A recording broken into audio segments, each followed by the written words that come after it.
नाज़रीन, मैं साइमा कमल और आप देख रहे हैं चीखुटा कराची।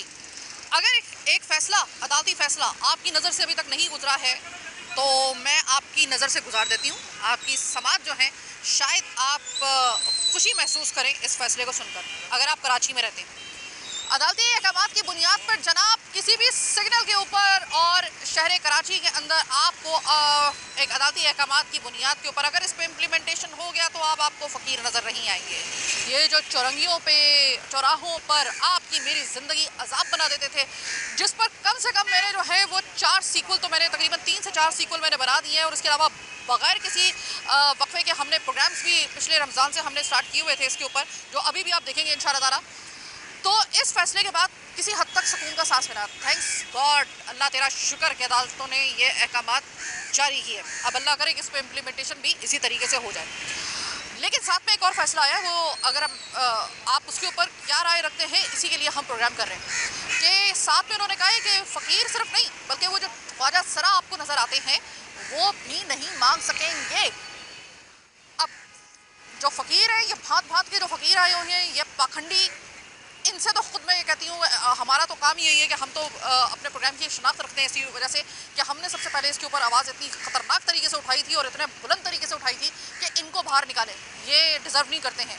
और ये पूरे पाकिस्तान से, इंटीरियर से, पंजाब से ये लाकर पूरी खेप लेके आते हैं। ये पूरा एक धंधा है, बहुत ही एक गलीज़ किस्म का धंधा है और बहुत बड़े पैमाने पर है। इसको डिस्करेज करें।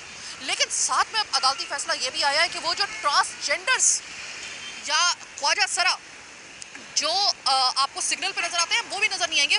तो फिर सवाल ये पैदा होता है कि ख्वाजा सरा अगर आपने उनका रास्ता या फिर उनको अगर इस काम से मना कर दिया तो पेट पालने के लिए उनके पास पर दूसरा रास्ता कौन सा है? क्या हमारे यहाँ पर नौकरियाँ हैं उनके लिए? क्या अगर वो हाथ ना फैलाएं, ये मैं सिर्फ ट्रांसजेंडर्स के लिए बात कर रही हूँ, तो उनके पास कोई दूसरा ऑप्शन है पेट पालने के लिए?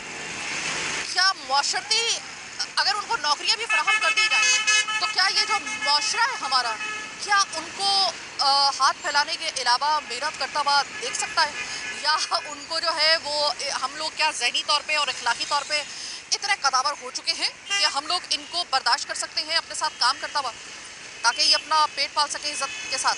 तो ये जो ट्रांसजेंडर वाला मामला है ये एक अलग मामला है, तो इसके ऊपर भी बात करते हैं कि अब आप सबसे पहले तो इस हवाले से क्या कहती है, उनको कोई सुकून का सांस उन्होंने लिया या नहीं लिया? आप अगर ये जो खैरात है, सदका है, अगर ये सिग्नल के ऊपर ये फ़कीर नज़र ना आए तो फिर आप किसको दें? कौन है ऐसे लोग जिनको आप दे सकते हैं? ये भी आज के प्रोग्राम में आप देखेंगे। ख्वाजा सरा ख़ास तौर पे इस हवाले से क्या कहते हैं ये भी आप देखेंगे मेरे प्रोग्राम में। आज का प्रोग्राम आपके लिए बहुत ज़रूरी है देखना, अगर आप कराची में रहते हैं और आप तंग आए हुए हैं इस फ़कीर माफिया से। अभी भी मुझे इस अहकामात के बावजूद मुझे फ़कीर नज़र आ रहे हैं यहाँ पे, ख्वाजा सरा ज़रा कम नज़र आ रही है मुझे। लेट्स सी कि प्रोग्राम अभी शुरू हुआ है, हमें देखने को क्या मिलता है, मेरे साथ रहिएगा। अब बात यह है कि एक अरसे दराज से हम लोग जब इस हवाले से प्रोग्राम करते हैं तो हमारा कहना क्या होता है कि आप अपना सदका खैरात, अपना तमाम तर जो भी आपके पास आप सदका करना चाहें या फिर आप डेली बेसिस पर या फिर आप यकमुश्त करना चाहें, तो फिर आपका सवाल ये होता है कि अगर यहाँ से सारे फ़कीर अगर या फिर ट्रांसजेंडर अगर यहाँ से भेज दिए जाएँ या फिर सबसे ज़्यादा फ़कीरों के ऊपर आता है उनको भेज दिया जाए तो फिर किसको दें भाई? मैं आपको बताऊँ किसको दें? वो मेहनत कश जो हाथ नहीं फैला रहे हैं, जो आपसे मांग नहीं रहा है बल्कि अपनी मेहनत से, लेकिन उसकी जो कमाई है वो इतनी महदूद है कि उसका अब गुजारा नहीं हो सकता आपकी और मेरी मदद के बगैर, लेकिन फिर भी वो हाथ नहीं फैला रहा है, वो डिज़र्व करता है। जैसे कि हमारे साथ ये बाबा मौजूद हैं, तारिक रोड पे मैं आई हुई हूँ इस वक्त, और ये बाबा जो हैं यहाँ पर ये वाले जो सामान के जो थैले हैं ना ये भेज रहे। बाबा ये एक थैला कितने का है? 80 रुपये का। 80 रुपये का, अच्छा ये कपड़े का है, ठीक है। बाबा दिन में कितनी कमाई हो जाती है आपकी? मैं 40 थैले बेचता हूँ बस। कितने? 40 थैले बेचते हैं, ठीक है, सही है। बाबा ये बताएं 40 थैले बिक जाते हैं आराम से? हाँ बिक जाते हैं। बिक जाते हैं। ये मुझे बताएं कि आपकी एज कितनी होगी, उम्र कितनी है? मेरी 55-60 है। 55 साल। तो 55 साल सीनियर सिटीज़न होता है। आप यहाँ पर मतलब पूरा मेहनत कर रही हैं, पूरा दिन आप खड़े रहती हैं इस पर। एक तरफ होते हैं वो फ़कीर जो बिल्कुल सही सलामत होते हैं, उनमें औरतें भी होती हैं, वो होते हैं वो छीन के तकरीबन ले रहे होते हैं, मांग रहे होते हैं। आपको गुस्सा नहीं आ रहा होता कि आप तो मेहनत कर रहे हैं, जाना हलाल की कमाई, सबका अगर देना है वो तो आपका हक बनता है, आपको उनकी तरफ चला जाता है। ये आपके साथ कितनी बड़ी नाइंसाफ़ी है। हाँ बिल्कुल है। हाँ ऐसी होती है। हाँ। कभी होता है कि यार ये मांग रहे हैं, इनको ज़्यादा मिल रहा है, मुझे कम मिल रहा है, तो कोई थोड़ा सा दिल में शिकवा होता है? नहीं होता है। क्यों? मैं ऐसे- शुरू से मेहनत कर रहा हूँ। आप शुरू से ही मेहनत कर रहे हैं। तारिक रोड है ये, और यहाँ पर ये बाबा जो हैं, यहाँ पर ये थैले बेचते हैं। फ़ी थैला 80 रुपए का होता है। और ये इन्होंने शुरू से कहा है कि मैं शुरू से ही चूँकि मेहनत कर रहा हूँ, इस वजह से मुझे कोई शिकवा नहीं है। बस ये है कि मैं चाहता हूँ कि मेरे कमाई में बरकत हो, और अगर आप कुछ करना चाहते हैं, जैसे कि आप अपना सदका खैरात, जो कि हम पर वाजिब है, अभी आगे आ रहा है रमज़ान में आपका सदका खैरात अगर सही जगह पे पहुंच जाए तो बस इससे ज़्यादा कोई अच्छी चीज़ नहीं हो सकती। आपकी पूरे साल का आपका ये एक तरीके से अल्लाह से जो आपकी कमिटमेंट ज़कात की सूरत में होती है साहिब इस्तात लोगों की, वो पूरी हो जाएगी। हमने आपको बता दिया कि किसको देना है। हमने आपको ये बता दिया है कि आप, ये तारिक रोड है और ये बिल्कुल मेन तारिक रोड पे मैं इस वक्त खड़ी हुई हूँ। तो अगर आपको लगे कभी कि आपने सदका किसको देना है, खैरात किसको देनी है, अगर ये फ़कीर जो है इनको अगर आप जो है बहुत अच्छा फैसला हुआ है, इनको ग्राउंड अगर किया जा रहा है या फिर इनसे पीछा छुड़वाया जा रहा है, वेल एंड गुड, लेकिन फिर आपको सही जगह पे अपना सदका देना है तो वो ऐसे लोग हैं। थैंक यू बाबा। अब मैं आपको एक और ऐसे किरदार से मिलाती हूँ जो हाथ नहीं फैलाता। उम्र है उनकी, अगर वो चाहें तो ये तरीका अपना सकते हैं हाथ फैलाने का, नहीं फैलाता वो बंदा। सुल्तान नाम है उनका। आप जब तारिक रोड पे आएंगे तो आप उनको ये जो कॉटन कैंडीज़ है वो बेचते हुए आप देखेंगे, यानी कि जिसको लच्छे कहा जाता है, वो बेचते हुए देखेंगे। 2 पैकेट 50 रुपये, मतलब फ़ी 50 रुपये के दो पैकेट 25 रुपये का एक पैकेट पड़ेगा आपको। और ये यहाँ पर पूरा दिन खड़े रहते हैं और ये बेचते रहते हैं। सुल्तान बाबा, आप ये बताइए कितने अरसे से ये काम कर रहे हैं? तकरीबन 50 साल हो गया है। 50 साल। 50 साल में कभी ऐसा नहीं लगा आपको कि बजाय मेहनत के, ये अभी आप देख रहे हैं ना इर्द गिर्द आपके यहाँ पे कुछ ऐसे वो फकीर वगैरह खड़े, बिल्कुल सही सलामत है, और कोई औरतें हैं ये हैं जो बिल्कुल जवान भी हैं, हट्टी कट्टी हैं, वो मांग रही हैं, हाथ फैला रही हैं। आप, एज भी आपकी, आप चाहें तो कर सकते हैं, लेकिन आप ये बेच रहे हैं, क्या वजह है?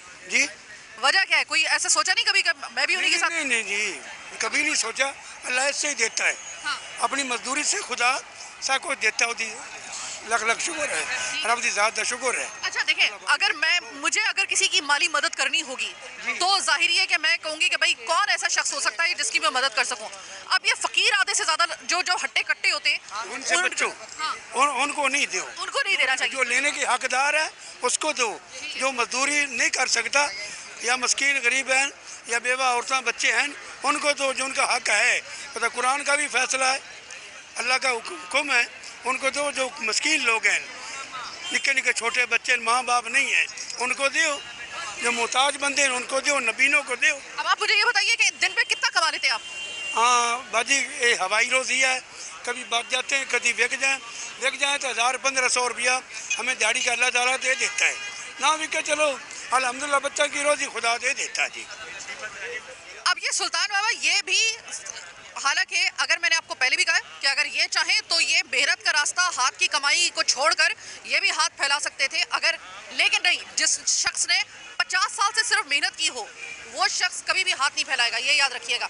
अल्लाह इनकी कमाई में बरकत दे। तारिक रोड में मैं मौजूद हूँ, सुल्तान बाबा है। अब अगर आपने कभी भी किसी की बहैसियत इंसान, अगर आपने कभी भी किसी की मदद करनी हो, माली मदद, तो ये जो आपको भांत भांत के फकीर यहाँ से नज़र आ रहे हैं या गदागर नज़र आ रहे हैं, जो बच्चों पूरे कुनबों समेत पेशावर लाए गए हैं, उसकी बजाय उनको साफ़ सुथरे लोगों को दें जो वाकई में सफ़ेद पोश हैं, जिनको वाकई में हमारी मदद की ज़रूरत है। और अगर आप उन तक पहुँचा देते हैं तो उसका अजर यकीन मानिए कि ज़्यादा है, बजाय आप इनकी जो इनको आप करेज करें, इनको दें। अभी भी मेरे सामने बहुत सारे बच्चे यहाँ पे खड़े हुए हैं कि जो कि मांगने वाले हैं, या फिर इनका यकीन मानिए कि ये पूरा का पूरा एक गैंग बन चुका है, ये एक पूरा गोरख धंधा बन चुका है, इनफैक्ट आप इसको करेज मत कीजिए। आपके सामने, आपकी आंखों के सामने बहुत सारे ऐसे लोग हैं कि खामोशी के साथ आप अपनी तमाम तर मदद, माली मदद उनकी कर सकते हैं, आपको दिली तौर पे बहुत खुशी होगी। सुल्तान बाबा सलाम है आपको, आप इस उम्र में काम करें, अल्लाह आपकी कमाई में भी बरकत दे। और मैं चाहूँगी कि आप सबके लिए एग्जाम्पल बने, सबके लिए मिसाल बने। बहुत शुक्रिया। सर, अदालती फैसला आया है, वो ये आया है कि जितने भी सिग्नल्स के ऊपर ये पेशावर गदागर हैं और जो ऐसे ख्वाजा सरा हैं उनको हटा दिया जाए, अब वो मांग नहीं सकते। आप मुझे ये बताइएगा कि भांत भांत के फ़कीर पूरे पंजाब से इंटीरियर से वो लाकर यहाँ पर पूरा अपना ये धंधा चला रहे हैं। तो आप मुझे ये बताइएगा, पहले तो इस फैसले के मुताबिक बताइएगा कि फैसला आपको किस ज़मीन में आप उसको देख रहे हैं, कि कैसा लग रहा है? बिल्कुल आप ठीक कह रही हैं, जो फैसला आया है फैसला बहुत अच्छा है, लेकिन यह और फैसलों की तरह ना हो कि उस पर इम्प्लीमेंट ना हो। अच्छा। हमेशा ये होता है कि जी कानून बनता है, कानून साजी होती है, इम्प्लीमेंट नहीं होता उन चीज़ों का। जो आपने टॉपिक ये रखा हुआ है बहुत अच्छा टॉपिक है ये, कि हम लोगों को और पूरे कराची के जो मुकामी लोग हैं उनको बहुत ज़्यादा प्रॉब्लम है। ख़ास तौर पर अब ये रमज़ान आ जाएंगे, ये पूरा माफिया आ जाता है। हर स्टॉप के ऊपर, हर गली पे, हर चौराहे पे आपको नज़र आएंगे और पता नहीं सैकड़ों की तादाद में लोग होंगे और जो मुकामी आने जाने लोगों को परेशान करेंगे। इसमें ख़ास तौर पर रमज़ान में जो ज़कात और फितरे का चक्कर होता है, दिया जाता है, तो उसमें जो असल हकदार है वो ओवर नज़र से उछल हो जाता है। बिल्कुल आप सही कह रहे हैं। सफ़ेद पोश लोग बेचारे घरों पे होते हैं और उन तक उनका हक नहीं पहुंच पाता। और ये आए हुए ये माफियाज हैं, ये पूरे माफियाज हैं, ये पूरे पाकिस्तान से उठकर यहाँ पे आते हैं। हमने पूरे पाकिस्तान में सफ़र किया हुआ है, पूरे पाकिस्तान में कहीं इतना ये गदागरी नहीं है जितनी सिर्फ कराची के अंदर है। सर ये बताइएगा कि एक तो ये वाले गदागर है ना, इनको हमने हमेशा ही डिस्करेज किया है।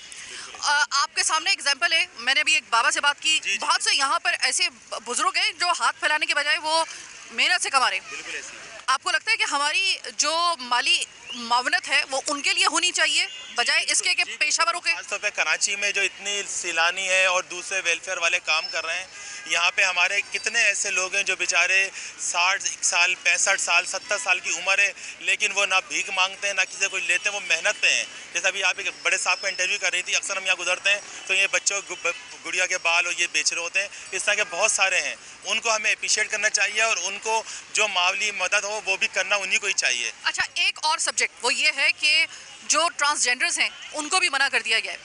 आपको लगता है कि पाकिस्तान में ट्रांसजेंडर्स के लिए कोई ऐसा उनके लिए कोई रोज़गार का बंदोबस्त है, या उनके लिए कोई इतने दरवाजे खुले हुए हैं, इतने वो प्रिविलेज हैं कि अगर उनका मांगना ख़त्म कर दिया जाए तो वो सर्वाइव कर सकते हैं? जी देखें, इसमें दो चीज़ें हैं।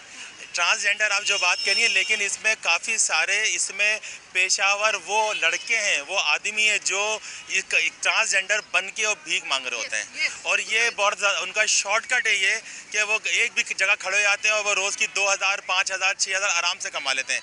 हमने कितनों को ऑफ़र किया कि आपको हम अच्छी कोई नौकरी देते हैं, 20,000 25,000 सैलरी पे, लेकिन आपने खुद कहा उनसे? जी, और उन्होंने मना कर दिया। कुछ हमारे जैसे घर में कुछ मेरे काम इस कंस्ट्रक्शन होता, घर बन रहा है, इस तरह का उनको दिया काम कि आप यहाँ पे करें 10,000 12,000 आपको महीना मिलेगा।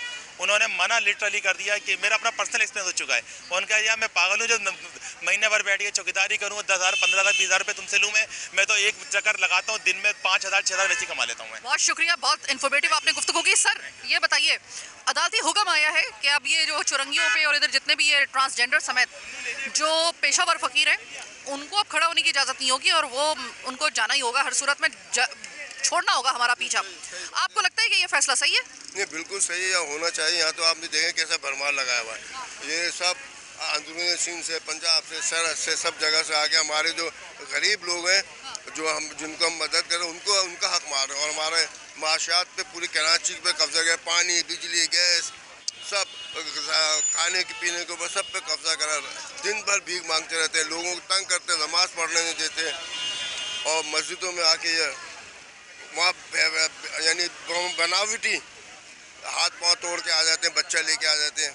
इनको आप बिल्कुल सही कानून आया, इसको ख़त्म करना चाहिए। अच्छा, अब एक सवाल ये आता है कि साथ में उन्होंने ट्रांसजेंडर्स को भी कहा है।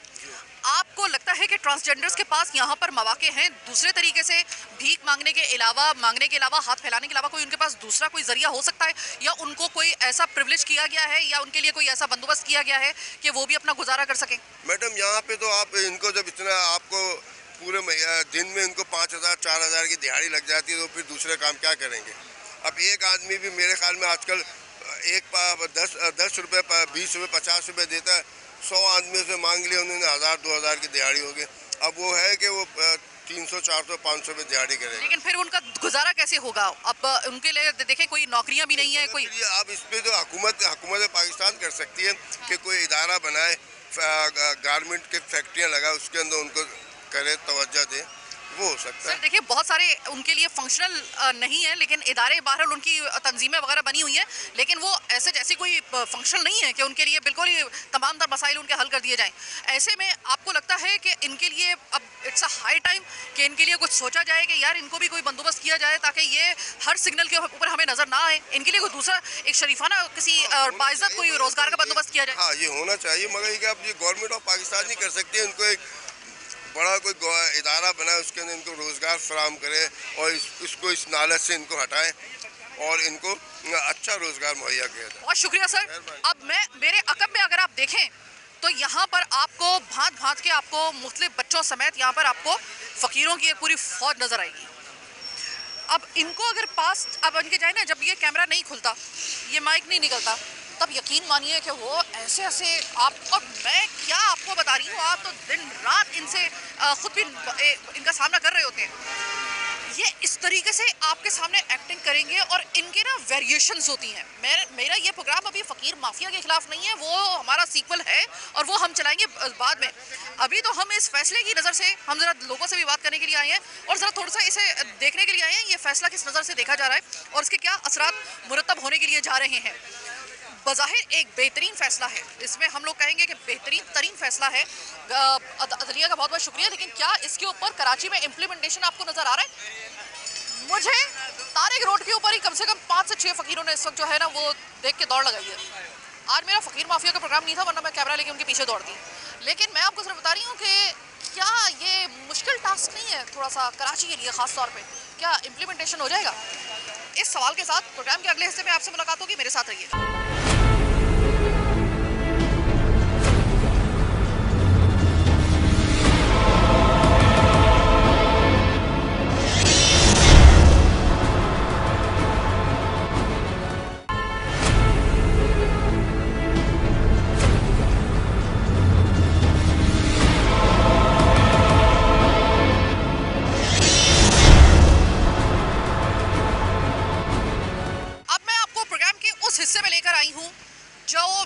कहूंगी कि ज़रा अगर आप एहसास रखते हैं ना तो ज़रा दिल थाम के ये वाला प्रोग्राम का हिस्सा देखिएगा।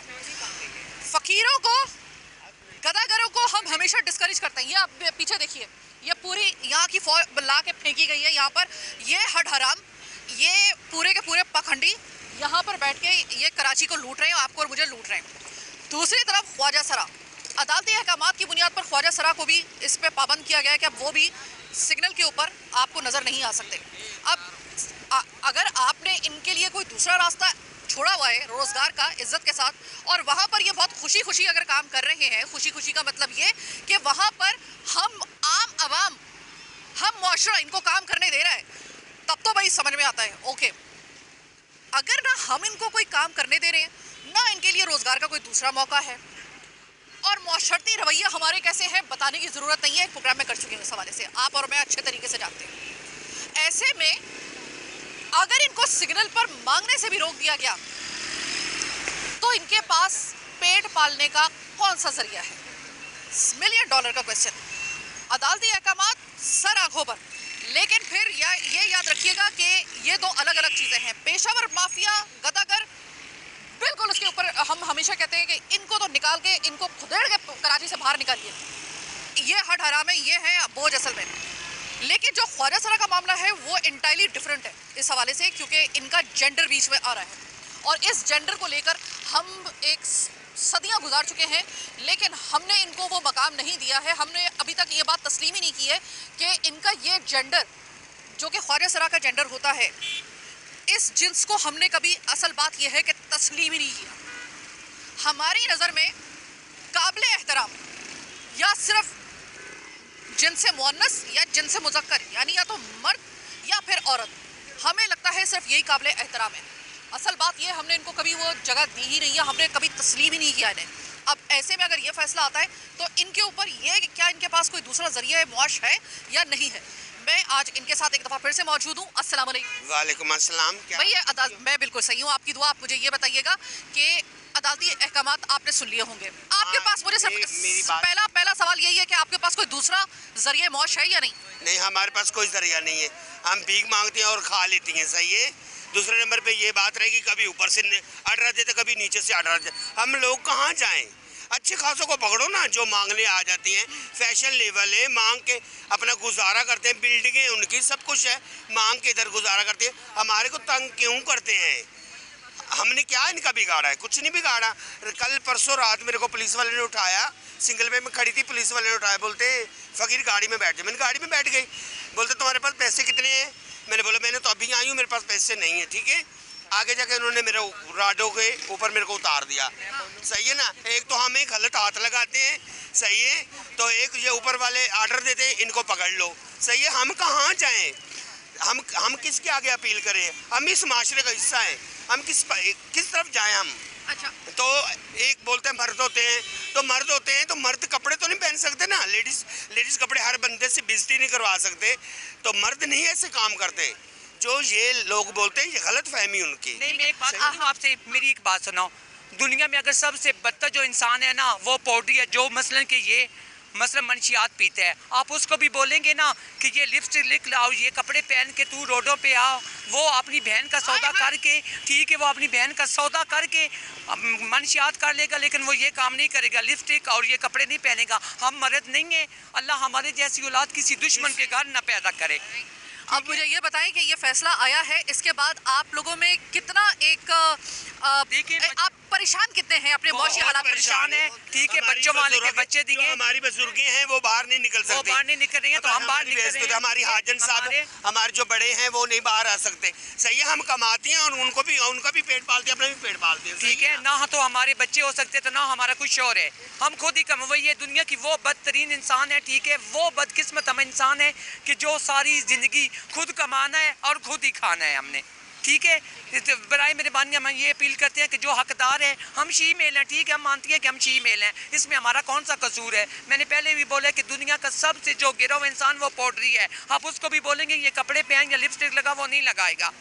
हम जानबूझ के नहीं बने हुए, ये उसकी मर्जी है।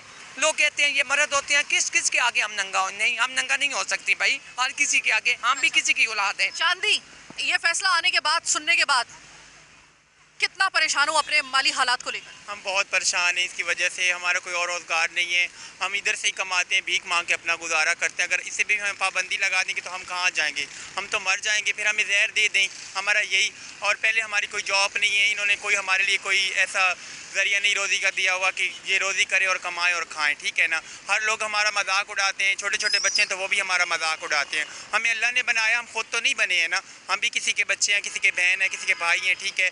अगर हमारे साथ ऐसा करेंगे तो हम तो मार ही जाएंगे। अगर आपको यहाँ से ये मना कर दिया जाए, यहाँ से खड़ा होकर जो आप भीख मांगते हैं, अगर इसको मना कर दिया जाए, रोटी कमाने का कोई दूसरा जरिया है आपके पास? हमारा और कोई जरिया नहीं, अल्लाह की ज़ात से सिवा और इमाम के सिवा और हमारा कोई जरिया नहीं। इनसे लेके खाते हैं, जो दे के जाते हैं अल्लाह उनका ही भला करे, जो नहीं देते अल्लाह उनका ही भला करे। और जो जो बोल रहे हैं, कर रहे हैं, ये गलत कर रहे हैं कि और हमारा आसरा अल्लाह से सिवा और इस इमाम से सिवा कोई आसरा नहीं है। मकान का किराया देना, खर्चा, गुरु का खर्चा, अपना खर्चा, कहाँ जाइए? हमारा तो मकान ही नहीं है, मकान ही किराए पे। कौन बोलेगा हम किराया देते हैं? कोई नहीं बोल सकता। जो भी आता जो फर सकता दे जाता, उनको दुआएं देते हैं। बस हमारा तो ये जरिया से जब का सुना हम तो बहुत परेशान हैं। अब मैं आप लोगों से वो सवाल कर रही हूँ, मैं चाहती हूँ कि आज आप खुल के अपना दिल का वो हाल बयान करें। अब अगर इनको सिग्नल पे अगर मांगने से रोक दिया जाए, सिग्नल तो पहले नंबर, एक मिनट, सिग्नल पर अगर कम आती है, हम सिंगल पे आती नहीं, बहुत कम आती है। अगर इनको मांगने से अगर रोक दिया जाए, इनका रोटी बंद कर दी जाए, तो क्या अगर इनको कोई फर्ज करे, अव्वल तो इनको नौकरियां नहीं दी जा रही हैं कोई बाज़ात तरीके से, उस तरीके से जितनी इनकी तादाद है उस तरीके से नौकरियां नहीं दी जा रही हैं। मैं आपको बड़े खुले अल्फाज में बता रही हूँ, इनके लिए वो कोई दूसरा रास्ता ऐसा नहीं है। हाँ, कुछ आप समझ लें कि 100 में से कोई 10% ऐसे खुशनसीब हैं कि जिनको किसी एज अ मेकअप आर्टिस्ट या फिर कोई इस तरीके से कोई या फिर उनके लिए कोई दूसरा कोई ज़रिया है। बाकी तकरीबन 90 से 80% कम से कम 80% तो वो है जिनके पास कोई दूसरा इसके अलावा कोई रास्ता नहीं है। ऐसे में अगर इनको फ़र्ज़ करें कि अगर हुकूमत ये करती है कि इनको कोई ज़रिया मुआश फराहम कर देती है, इनको नौकरियाँ फराहम कर देती है, तो आप और मैं बहैसियत मुआशरा क्या इनको करने देंगे? आपके और मेरे साथ अगर ये काम करें, आप में से कितने लोग हैं जो फिजिबल होंगे और जो कहेंगे कि हाँ ठीक है, सही है, कोई मसला नहीं है, आए हमारे साथ काम करें? दिल पे हाथ रख के ईमानदारी के साथ ये बताइएगा। अब ये सवाल करने के लिए मैं जा रही हूँ जिसके लिए मैं आई थी आपके पास। आज मैं आपसे मालूम करने के लिए आई हूँ आपकी दुखती रख। मुझे ये बताइएगा, अगर आपको फ़र्ज़ करें कि नौकरी, अगर आपको फ़र्ज़ करें कि कोई ये कहता है कि भाई नौकरी करें, तो क्या माशरे वाले, ये जो आपको माशरा नज़र आ रहा है ना, ये सारे के सारे लोग, इनमें से कितने लोग होंगे कि जो आपको कबूल कर लेंगे कि आप ठीक है सही है काम कर रही हैं? कोई कबूल नहीं करता। हमें कौन कबूल करता है? हमारे घर वाले नहीं कबूल करते, और कौन कबूल करेगा हमें? कोई भी नहीं कबूल करेगा। मेरी बात सुने, अगर यहाँ रोड पे कुत्ता जा रहा है ना, एक कुत्ता जा रहा है, उसको एक आदमी पत्थर मारेगा। अगर हम जा रहे होते हैं ठीक है, तो हमें 100 में से 99 लोग जो होते हैं वो हमें ये बोलते हैं, ओ चक्के, ओ खतड़े, आप नौकरी की बात कर रही हैं। लोग तो हमें इंसान ही नहीं समझते, नौकरी कहाँ से हमें देंगे? मतलब रोटी बंद हो जाएगी अगर आपको मांगने से रोका गया? नहीं, तो हम मांगेंगे, बेशक पुलिस वाले पकड़ के लेके अंदर डाल दें, हमें उधर भी रोटी देंगे। ठीक है, लाजमी बात है। हम तो बच्चों वालों से लेते हैं, जो हमारे जैसा होगा हम उससे क्या लेंगे? हाँ, ठीक होगी चांदनी। मैं यही कहूँगी कि इन्होंने बहुत गलत फैसला किया हमारे लिए। नहीं, ये बताओ कि लोग कबूल कर लेंगे अगर कोई वैसी नौकरी अगर तुम्हें दिया? कोई भी नहीं कबूल करेगा, कभी भी नहीं हो सकता, कभी भी नहीं कबूल करेगा। आपको लगता है कि आपको मैं अगर कोई नौकरी दिलवाऊं या हुकूमत कोई नौकरी दे तो वो हुकूमत तो नौकरी दे देगी, करने देंगे आपको ये लोग? बाकी जितने भी हमारी जिंदगी गुजर गई, कोई नौकरी ऐसी नहीं मिली है। 1-2 काम गई थी, उन्हें निकाल दिया था। हम तो जिंदगी इधर गुजार दी है। 35 साल हो गए कराची में रहते हैं, कोई नौकरी नहीं मिली, कोई काम नहीं मिला, कुछ नहीं मिला। 1-2 दफ़ा गई थी, उन्हें भी निकाल दिया, बोलते रहे तेरी तलीम नहीं है, ये है वो है। हमारी तलीम नहीं है तो हम क्या करें? कभी ऐसा हुआ है, सच सच बताना, कभी आप लोगों के साथ ऐसा हुआ है कि आपने कोई दूसरा रोजगार हासिल करने की कोशिश की हो लेकिन मुआशरे ने आपको रोक दिया? मैं इसका जवाब देती हूँ। मैं इस्लामाबाद एफ्टर मरकज़ में गई हूँ। एक वहाँ पे एक ख़ानदान था, पठान ख़ानदान था, ठीक है। मैं उनके घर में रही हूँ। मैं क्यों झूठ बोलूँगी? तकरीबन ये आज से तकरीबन 2013-14 की बात है, ठीक है। मैं झूठ नहीं बोलूँगी, झूठे पे लानत होती है खुदा और खुदा के रसूल की, ठीक है। उन्होंने मुझे 4 दिन 5 दिन कपड़े इस्त्री कराए, वाशरूम साफ़ कराया, वो ये, ठीक है। जब 5-6 दिन गुजरे तो वो कहते हैं ये तो खदड़ है, ये तो खदड़ है, इसमें मेरी कौन सी गलती है मुझे बताओ? उन्होंने मुझे ना कोई शय दी ना कुछ दी, वहाँ से मैंने कराया निकाल दिया। मुझे 1 रुपये का किराया नहीं दिया। ये आलू के छिलके नहीं होते, वो मुझे कहते तवे पे पका के तो वो खा लो। अब बताओ, ये माशरा में क्या? अब आप मुझे बताइए, ये चीज़ मैं आपको दिखाने के लिए आई हूँ कि मैं फ़कीर माफिया के, गदागर माफिया के खिलाफ हूँ, लेकिन मैंने आपको आज तक मेरा कोई ऐसा प्रोग्राम नहीं मिलेगा जिसमें मैंने कभी इनके लिए बात कही हो कि इनको हटाया जाए। ये वजह है क्योंकि मैं शायद आप लोगों से ज़्यादा वो चीज़ें देख चुकी हूँ। एक जाहिर है कि मैं एक बहुत नौमरी से मैंने अपना ये करियर शुरू किया था, तो ये जो ज़िंदगी के हक़ाइक़ है शायद मैं आपसे ज़्यादा जानती हूँ, क्योंकि शायद मैंने इसको एक्सपीरियंस ज़्यादा किया है। मैं माशरे में ज़्यादा रही हूँ, मैं माशरे की नब्ज़ों को ज़्यादा समझती हूँ। मैं माशरे की नब्ज़ों को इतना समझती हूँ कि मैंने ये सवाल इनसे, मुझे पता है कि कितनी तकलीफ था इनके लिए सवाल होगा। मैं आपको एक बात बताऊँ, मैं भी इधर हूँ, अल्लाह ज़िंदगी दे, आपको भी ज़िंदगी दे, मुझे भी। आपको मैं चैलेंज कर रही हूँ, इनको लगाइए आप नौकरियों पे और फिर खुद देखिएगा अपने माशरे का आप रंग देखिएगा, कितने लोग होंगे कि जो इनको नौकरी करने देंगे। मान लीजिए इस बात को कि सिर्फ 10% इनमें से कोई खुशनसीब हो गए। अभी वो लोग के बाद मैं आपको बात बोलूँ, ठीक है। पहले हम ये नौकरियां मिली थी, ठीक है, मसलन 30, 20, 18,000 रुपये हमें तनख्वाह देते थे। हम क्यों झूठ बोलें, ठीक है। मसलन ये जो पानी के बिल होते हैं उनके बिल नहीं देते हैं, ठीक है, जाओ उनसे बदतमीजी करो। क्या हमारा बदतमीजी पेशा में बदतमीजी की नौकरी मिलेगी लोगों से? ये कौन सा पेशा था? हाँ लोग, हाँ ऐसी बात है। जो बिल नहीं देते उनके गलियों में जाओ, उनसे बदतमीजी करो। क्यों? हमारी कोई इज्जत नहीं है। आपने इनको जो मुतबादिल रोजगार बज़ाहिर दिया है देने की कोशिश, वो भी इंतहाई निचले लेवल का, जो कि इज्जत उसके अंदर टकेगी नहीं है। आपने जानबूझ के इनको वो दिया कि आप तालियां पीट पे, कोई बिल अदा नहीं कर रहा है भाई, उसके दूसरे तरीके हो सकते हैं। आप क्यों इन लोगों को जो है इनका मजाक बनवा रहे हैं कि जाके उनको उनके घरों के सामने खड़ा करके तालियां पीट के और इनको इस तरीके से जो है वो मतलब उनके साथ बदतमीजी करके उनसे बिल निकलवाए? ये कौन सा मुआशरा है भाई? माने फिर आप इनके ऊपर अगर उंगली उठा रहे हैं या इनको अगर कह रहे हैं तो फिर अपने मुआशरे की भी नब्ज़ों को आप ज़रा देखिएगा, आप अपने मुआशरे के रंग को भी देखिएगा। मैं अदालत से दस्त बदस्ता, मैं साइमा कवल हाथ जोड़ के आपसे इल्तमास कर रही हूँ, कम से कम इनके लिए कोई सोचा जाए, इनको कम से कम थोड़ा रिलीफ दिया जाए। मैं ये नहीं कहती हूँ कि आप गदागरी को आप परवान चढ़ाएं, मैं बिल्कुल ये नहीं कह रही हूँ। मेरी कितने प्रोग्राम इसी हवाले से हैं, कितने अगेंस्ट हो, लेकिन कम से कम इनको इनके लिए या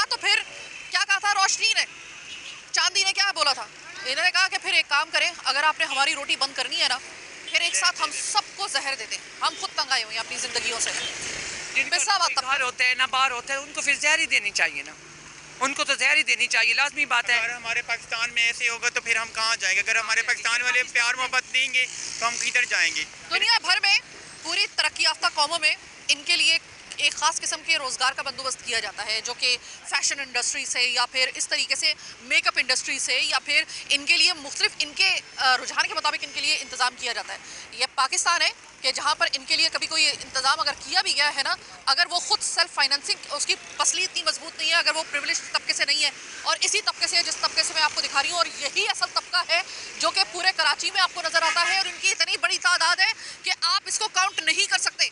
आपने इनको, मैं क्या बोलूँ इनको, आपने इनको इंसान ही नहीं समझा हुआ तो आगे मैं क्या बात करूँ इनके लिए। अगर ये अपनी ज़िंदगी से तंग आए हुए हैं, अब इनके साथ पेट लगा हुआ है, रोज़ी इनको चाहिए, रोटी इनको चाहिए, क्या आप पर इनका कोई बंदोबस्त कर सकते हैं? हम पूरी ज़िंदगी के लिए इनको अपने घर में बिठा के खिला सकते हैं? अगर ये बात कर सकते हैं आप लोग तो वेल एंड गुड, सही है, फिर इनको घर में बिठा के खिलाइए। लेकिन अगर आप नहीं कर सकते तो क्या किया जाएगा? मार दें इनको?